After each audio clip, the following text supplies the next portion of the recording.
Mga mare, may sinaing na tintang malagkit si kumaring chef natin, no? Hindi ko alam kung anong tawag sa inyo na malagkit yan kasi iba lang ang kulay, purple. And then nilagay sa yubakan, ay iro yata magayubak, ano, nilagyan ng yamas na nyug, masarap yan niya siguro, ano? Niyam, yung ano na niya, niyubak, parang ano sarap yan. Tingnan naman at sobrang lagkit. Tapos nilagay doon sa glutinous rice. Doon sa giniling na bigas. Ay, ang sarap niya, Anwari, maring chef. At talaga naman ay ako'y matikim wari niyan sa sarap ng inaluto mo. At matagal-tagal na rin akong hindi nakatikim ng malagkit ngayon. Ayun, parang espasol ayan, oh. Ginawang espasol pero oh, ayan, binilog na. Parang jowa mo, binilog din. And then pinaikot-ikot, parang jowa mo, pinaikot ka lang. And then ipiprito. Ayun. Ay mukhang masarap ari ano mga mare. Ay atikman natin kung ano ang lasa ng niluto ng ating kumaring chef. And then pagkaluto ay are ginayat na po.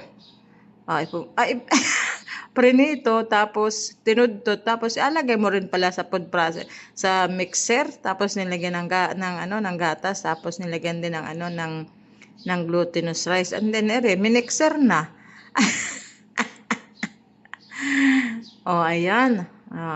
Mukhang pinaltok pa kasi yung texture niya parang pang pinaltok or pang bilo-bilo.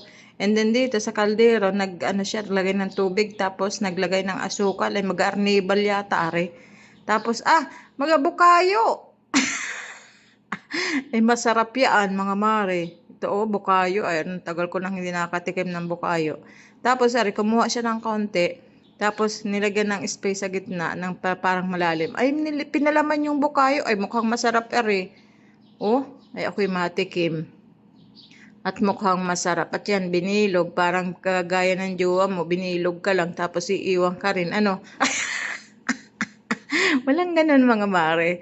And then ito, nilagay sa kakaibang pagbalot niya ng sa dahon. Oh, ayan. Binalisungsong niya.